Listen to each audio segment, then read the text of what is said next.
Welcome back, everybody. My name is Missy. I am the host of Politics Unfiltered, and we are bringing you the raw rundown of the political fuckery that is this administration. And honestly, it is an absolute shit show currently. What is more fucked than a security breach at the White House Correspondents' Dinner? I wish we were on a completely different timeline that did not involve all of these attempts, as they say, that are happening on this current president or this current administration. We live in a country where apparently we're being told by Mango Mussolini, we're the best of the best, we're the hottest. And we have the best security, the best FBI, the best CIA. No one can touch us, right? Well, if you missed the incident that took place at the White House Correspondents' Dinner, we're going to break it up and look at it from a couple different angles. But a big takeaway here is that it was sloppy as fuck. I mean, that's really all I can say. To sit here and say that we have an administration that is competent would be a lie. That we even have security, as we saw in Butler, that even care about protecting this president. Now, lots of different reports have come out about this event. First of all, this is an event for the media. This is not an event that is hosted at the White House, and you'll see a lot of people use this opportunity of what took place on that Saturday evening to push the funding for this losers ballroom, which no one will benefit from except for him and his cronies. But here we are, right? We have this event that took place, and we're now finding out the security was lax, the response was sloppy. We had a bunch of MAGA men being MAGA men, basically hiding under tables, not protecting their wives, girlfriends, whatever, journalists stealing alcohol, people chanting crazy. It was absolutely insane. So let's go inside the room and see what happened at the White House Correspondents' Dinner. This is how the shooting at the Correspondents' Dinner unfolded. Just after 8:30, this was the scene set for the annual dinner. 2,500. He looks awful. In the lobby at the security checks. Oh, I forgot Caroline Levitt was there. Metal detectors. Shots are heard. It takes a moment for people in the room to react. The First Lady seems to be the first at the top table to realise what happened, she says. Look at this angle, 8:35. J.D. Vance, the Vice President, in the foreground. Ooh, then President yanked Trump like a baby doll. out next. He falls to the floor in the chaos. And down he goes. What appeared to be shots fired. Back up! The nation's top politicians rushed away. Are you okay, sir? Are you hurt? They've been seated as guests at various different tables. We're all being told to stay in the ballroom at the moment. You can see just how many people are here. An extraordinary moment. The annual White House Correspondents' Dinner brought to a very, very frightening halt. Just outside the ballroom where the shots had been fired, a suspect on the ground. The president, by now secure and back on his social media, posting these two images of Cole Thomas Allen, a 31-year-old from California. Law enforcement has requested that we leave the premises consistent with protocol. No shit. And he wanted to... I'm going to pause it right there. Couple of fucking things to point out. This is an attempted shooter situation, okay? There is someone there. They have heard shots fired. This is the president of the United States, not to mention most of the cabinet was there, okay? You didn't even see loser Tulsi Gabbard, but she was there and she skedaddled out of there real fast, okay? Here's the thing. Nobody is acting like you should be. I think there were people who were not in on it. And you can say, oh my God, wait a second. You think people were in on it? Yeah, I fucking do. And the videos prove it. Okay, you guys, we're looking at A literal rehearsed, it looks like a bunch of toddlers doing a ballet routine, but they're really fucking bad at it. Okay, they were better in Butler because I think Mango Mussolini was in on it, but I'm not so sure he knew that this was taking place. Okay. And we're going to break down the other parts of it as to why it looks so motherfucking sus. First of all, not only when they were looking for the shooter was already apprehended. They already knew it. Okay. They had Secret Service all over the place, running all over the hotel with guns and everything like that. People were sitting down, drinking, stealing alcohol bottles, like I said, eating their steak, just having a great time. And even some people acting like fucking crazy people chanting. And I'll show you that in a minute. But here's the wild thing. Wait till you see what Mango Mussolini said when after this incident, they all went back to the White House to hold a press conference about what just took place. And if you think that looks like a bunch of people who were scared for their life, that their life was actually in danger, then they have fooled you. Let's watch. Well, thank you very much. That was very unexpected.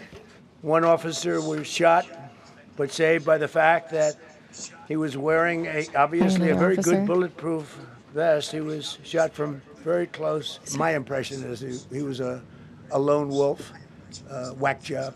Well, that was a memorable news conference, for sure, not only because it happened so quickly after the shooting, the president being ushered out, whisked out of the ballroom, driven from the Hilton back here to the White House, and then pretty much straight into the press room to deliver that news conference. But look at who was around him as well. His wife, the First Lady, was there. The Vice President flanked him as well, and so many other senior members of the cabinet. Really unusual, remarkable. But I think more broadly, you know, just to reflect on what the president is describing as another assassination attempt against him. Well, which was not even proven at that point, first of all. So why the fuck are we able to just jump to it's an assassination attempt when that man literally didn't get close to anybody? They had no idea what he was doing. That's not to say it wasn't that, but you can't make that claim without evidence. That's like Krusty Gnome coming out and talking about Alex Preddy and saying he was a domestic terrorist when obviously he wasn't. And obviously he wasn't there to commit any violence or premeditated violence. I mean, she's a fucking loser anyway. Where is she? Oh, yeah. Anyways. Why do you okay, think we're going to watch this from another angle. Well, you know, I've studied assassinations, and I must tell you, the most impactful people, the people that do the most, you take a look at the people, Abraham Lincoln, I mean, you go through the people that have gone through this where they got them. But the people that do the most, the people that make the biggest impact, they're the ones that they go after. They don't go after the ones that don't do much because they like it that way. And when you look at the people that have either, whether it was an attempt or a successful attempt, they're very impactful people. Just take a look at the names there, the big names. And I hate to say I'm honored by that, but I've done a lot. We've done a lot. We've taken this country. Honored? We were a laughing stock for years, and now we're the hottest country anywhere in the world. We've changed this country. We are a fucking laughing stock. Remind you that this man literally went on the world stage and mocked our allies. He has placed us in a fucking war on behalf of another country. He has our economy crashing, our oil prices skyrocketing, small businesses closing, education gutted, healthcare expensive. So maybe he should just shut the fuck up because what he is doing is not helping. And if we were actually going to look into said incident and this manifesto that apparently came out very quickly, mind you, which I found very odd. I don't know if you guys found this odd. A lot of MAGA influencers, they got their hands on that manifesto very quickly. And then there was actually a 60 Minutes, absolutely the most unhinged, insane. Just know this 60 Minutes is where she revealed what the manifesto of the potential shooter was, which, by the way, there is absolutely no evidence yet that his gun was the gun that hit a Secret Service agent. They believe it was friendly fire at first. Now the stories are going back and forth. Either way, the manifesto stated that this person was at their boiling point of a government administration and commander in chief who is a part of the biggest sex trafficking ring ever to be discovered of children, mind you. And all the other things that this president is a part of was in this manifesto. Okay. By the way, it was very detailed, very specific. I don't know how I feel about manifestos, but for some reason, MAGA will say, oh, this manifesto, we believe it because he was a lefty loony and he was a teacher who's now crazy. You'll see Erica Kerr talk about that. However, the manifesto about Melissa Hortman, who he was obviously very pro-Trump and MAGA, going after No King's Day as well, that was fake. That was planted by the Democrats. I mean, you sludge for brain MAGA people at this point are such a fucking embarrassment. I wish you would take your racism and your misogyny and go fucking hide in your trailers where you used to. Nobody wants to talk to you. Nobody wants to touch you. So please, if you could just be so fucking kind and go away. But the clip of 60 Minutes where all she did was bring up the manifesto. This man who loves to fucking tell on himself, he loves to say, you know what? I'm going to say something real quick before, she says it about me, What's right? your reaction? Well, to I that? was waiting for you to read that because I knew you that would. manifesto. Why don't you say who he really was? I'm not a pedophile. I never raped anyone. I never did any of I'm this. not a rapist. I didn't rape anybody. She never. Oh, I'm not a do you think he was pedophile. referring to you? Excuse me. He said you I'm not a did pedophile. this. You read that crap. But bitch, from when some you're sick guilty person. and your immediate response is, oh, well, I never did that. It's not me. It couldn't have been me. It's giving guilty as fuck. And we all know it. All of us with fucking critical thinking skills. And all of us who literally don't need to see physical proof, pictures, video, audio, like you MAGA sludge, in order to believe survivors. We already know who this man is. He has shown us who he is. That I'm not surprised by whatsoever. Yeah, so I don't know about you guys, but I am not funding this pedophiles ballroom for, by the way, safety. This event is always held off premises. There's no reason for us to use our taxpayer dollars to go towards this ballroom when the White House Correspondents' Dinner is never held on the grounds of the White House. And meanwhile, all the arguments about, oh, the taxpayers need to foot the bill, even though it's supposed to be private donors, which we told all you MAGA losers that obviously they're going to ask for our taxpayer dollars for this. He talks about it for safety, yet wants to have a UFC arena fight on the front lawn, just like a typical Biff Tannen, who has literally destroyed the whole front part of the White House and everything it looks like. It's absolutely so ridiculous. I'm going to play a clip. This is just basically the epitome of why these people are sludge for brains. This is what's going on. And they had not even apprehended or told people in the event space that they had apprehended the shooter yet. And here's what these losers were doing. Honestly, I don't know, but I really think something's wrong with these people because it doesn't make any sense to me. What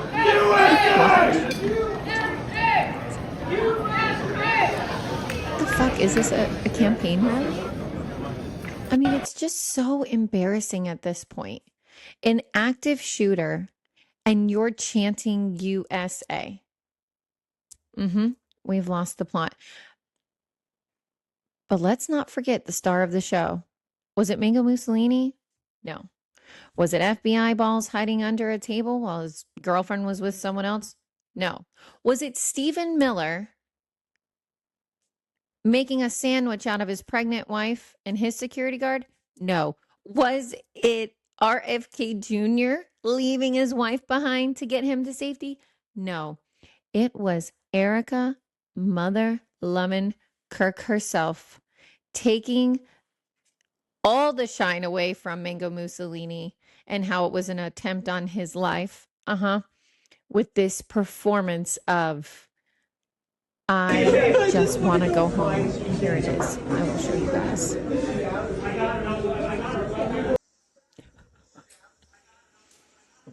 Yeah. You just want to go home. You just want to go home. First of all, what are you doing there? You just want to go home? You should be home. You should be home because your man's I haven't heard from him in a while. Anyways, your man said that women should not be out and about doing things, running businesses.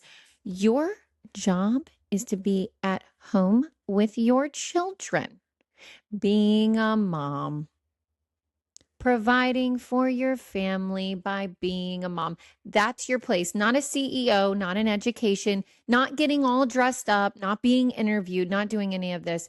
And what does she decide to do after this comical, Oscar-worthy performance? She has her very own Janet Jackson meets Gilead podcast, and it is so fucking unhinged. First of all, why is the shirt buttoned up all the way here? Seems to me that nothing will ever be enough for the evil in this world. Our country has become unrecognizable. These people have perverted the truth to the point that they motivated the murder of my husband. They have continuously tried to assassinate the president, and anyone who stands in their way is labeled hateful, racist, fascist, and every other trigger word that is grossly dishonest. We want the best for our country. They don't. We want the best for our country. They don't. Yeah, that's false. Why would we not want the best for our country? We're not the ones kidnapping people because of the color of their skin.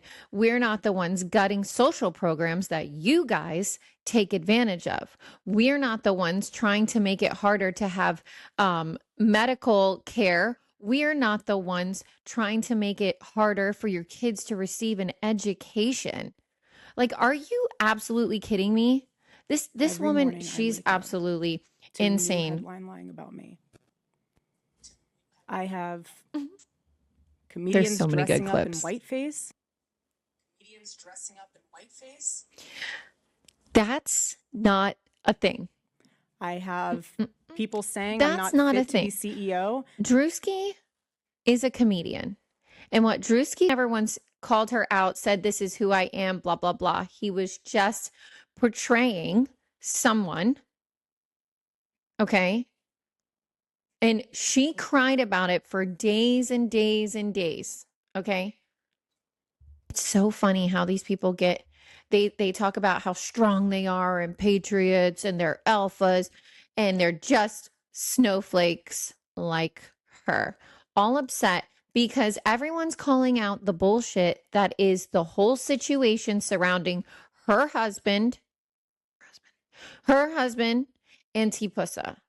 Okay. And now she's going to use this incident that happened at the White House Correspondents' Dinner to push education by T-Pussa because the shooter was a teacher. But if you look through the whole background of the shooter, it's eye-opening to see, why is this man pictured in an IDF sweater at some point? Makes you think. All right, let's finish this. People saying I'm not fit to be CEO, and I have Candace Owens claiming I murdered my husband. And the list goes on and on and on.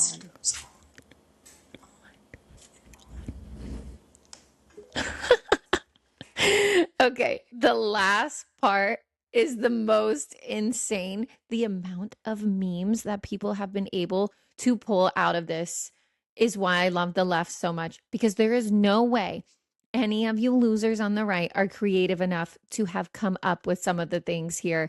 You know what? Literally, this woman needs to be at home. She needs to get out of the podcast. She's literally trying, I feel like she's trying to be just like Charlie, which is honestly kind of unhinged because she took over all his stuff that he was supposed to do. Anyways, watch. Oh my God. I can't even do it. In that ASMR. Ugh. Let's watch it one more time.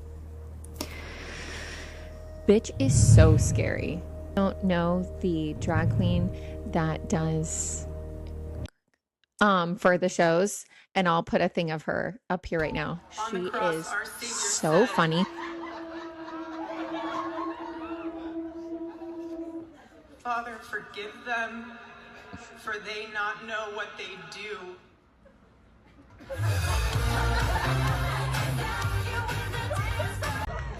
How does Santa go down the chimney? Like, protect queer How art does Santa do it? as much as possible. How does because it work? the joy and laughter it gives me, and also how fucking impressive. Are you kidding me?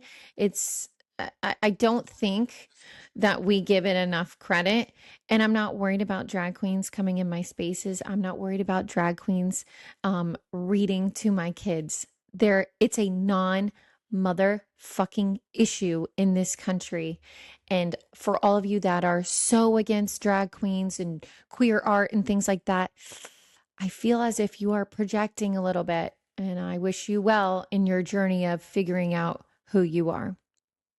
Anyways, so getting through this insane correspondence dinner and this rollout of Janet Jackson 2.0, if that wasn't enough drama for us to not focus on what's going on in the Middle East, we're watching our economy, we're watching American-made businesses and corporations fall at the hands of this administration and Mango Mussolini. The administration that pushes America first products, America this, Patriot this, make it great again, blah, blah, blah, blah, blah, has now announced that Spirit Airlines, over 17,000 plus employees and contractors, have now lost their jobs because they were unable to bail out Spirit. And I feel it's really important, because everything is a BBS with this administration, blame Biden syndrome, that we come with the facts. So we're going to watch MTV's Real World Road Rules, Sean Duffy, loser, explain what he thinks happened with Spirit Airlines, although I got a little bit of the intel, if you know what I mean.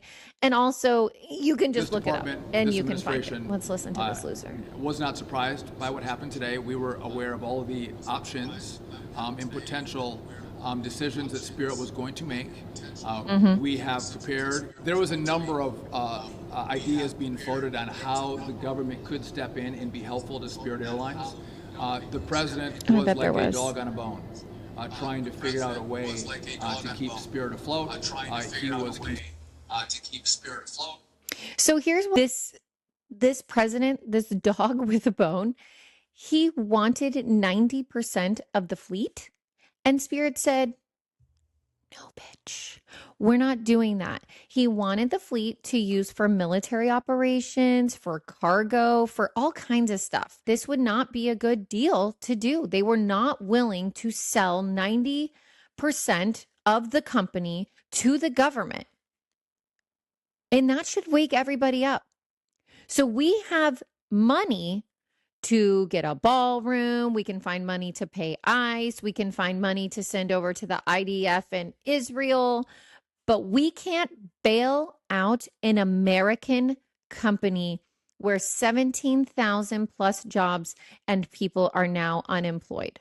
Okay. And this is just the beginning, right? This is the golden age.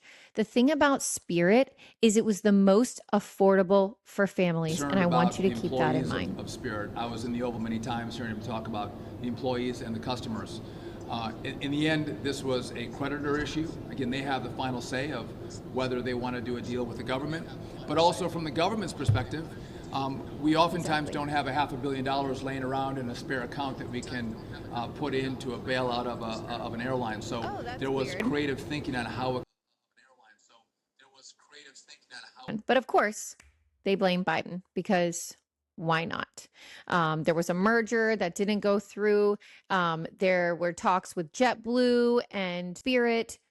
At the end of the day, the reason that an overnight shutdown of a huge airline that left passengers stranded, people who have already booked tickets will lose their money.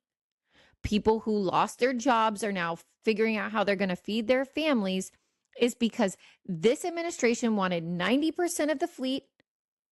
And since they didn't get that, on top of the fact of the rising jet fuel prices, which are causing havoc all over the world, not just in America, and the bankruptcy they were already in, they couldn't keep up. This was their only option. And instead of our government figuring out a way to bail them out, but they can put their money every fucking elsewhere, right? They just completely let it fail. And it's an embarrassing thing to see, especially when all this administration does is cheer on Spirit American Airlines says companies, it is shutting right? down operations effective immediately after talks with the Trump administration over a federal bailout ended with no deal. In a statement issued this morning, the company said in part, quote, "To our guests, all Spirit flights have been canceled and customer service no longer available. We are proud of the impact of our ultra low cost model on the industry over the last 34 years. Now, the airline had been hit extra hard recently with the surging jet fuel costs from the Iran war and the closure of the Strait of Hormuz, adding $15 million more a week to its expenses. American Airlines, United Airlines, and Frontier have all said they will help Spirit customers impacted by the shutdown. So here's the thing. You can't just say it's Biden's fault if you disregard this war we are involved in that we have no business being involved in. It's really honestly that simple. Now, they did state that there is no customer service. As she stated, United Airlines and I think Frontier and JetBlue, they're possibly trying to help people who have flights already, but this is a fucking mess. And I hope people wake up and realize this is all a part of the plan. Okay? Make it hard for people to get their passports. Make it hard for people to travel internationally. Make it hard for people to travel in your country. Make it difficult to travel state to state. Maybe you're going for a quick vacation. Maybe it's a girls' trip, a work trip, or maybe you need medical help and your state doesn't offer it. And now it's not affordable. This was the most affordable way to find a decent, safe flight in the skies for families. And if you think this isn't about to trickle down to the other airlines, it is. At the end of the day, it's really sad. But there is a little bit of hope. There is a gentleman who came up with an idea. And I find it really interesting that us as Americans are the ones who are trying to fix the problem. We shouldn't be bailing out companies. Our government should be doing that, especially if they place us in a war. If you guys haven't heard about this website, please listen. All the information will be listed. We have the chance to do the funniest thing ever, right? Yeah, Spirit Airlines went under today, May 2nd. And the Trump administration offered to bail them out. And they said, fuck you. We don't want you owning our planes, which I love. All right. And then somebody thought, that's right. Well, why can't the people just buy Spirit Airlines? So they created Let's Buy Spirit. And for $45, you can also be a founding patron. Look at this. Welcome aboard, Trisha. Your pledge of $45 has been registered. Look at me. Look at me. I'm a founding patron. Also, I love that they gave the middle finger to the Trump administration. Pretty much whatever you're selling, if you do that, I will also pledge $45 to you.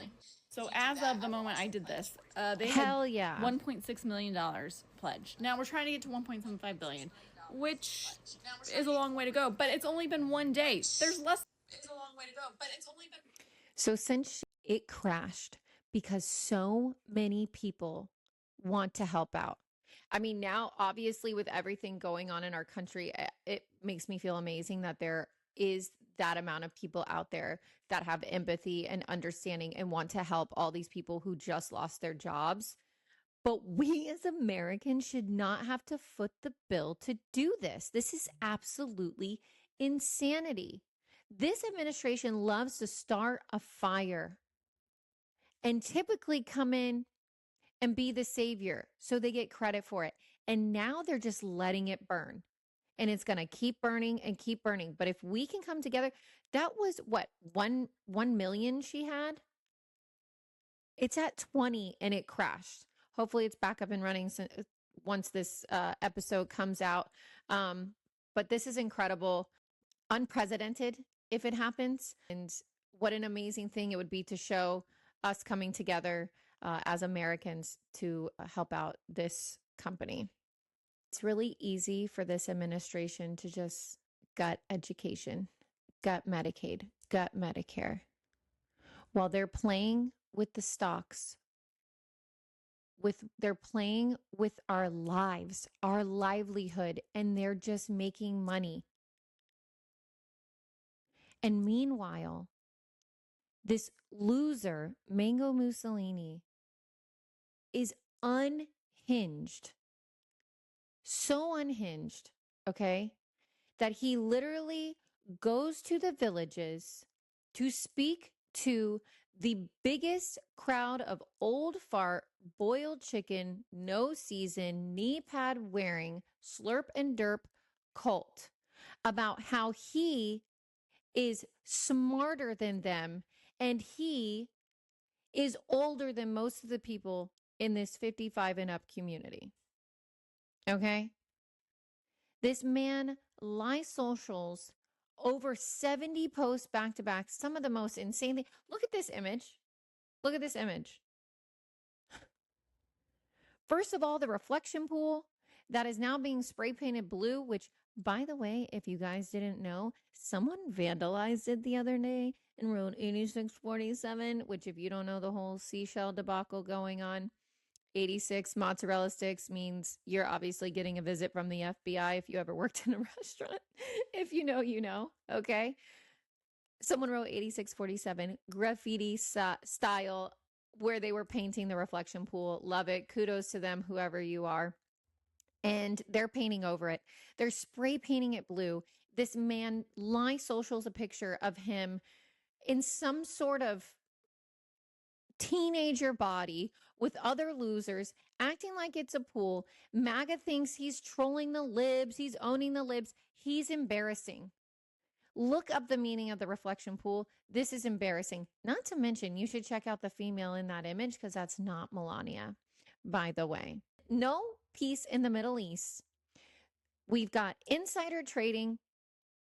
We've got oil prices rising. And we've got some loser in front of the annual Moose Lodge meeting talking about how he aced the cognitive test 3 times and he's out of his motherfucking mind. Yet he is the one in control of this country. I don't know what's going to come next. Honestly, there's always so much. I'm never really even sure what to dive in to with this actual podcast, but I'm trying to keep you guys up to date the best I can. Also give you a little bit of the tea of what's going on that the mainstream media, which we obviously know is controlled at this point, isn't talking about. So until next time, this is Politics Unfiltered. I'm your host, Missy, and I will always be bringing you the raw rundown of the political fuckery that is brought to us every single day by this administration. Bye.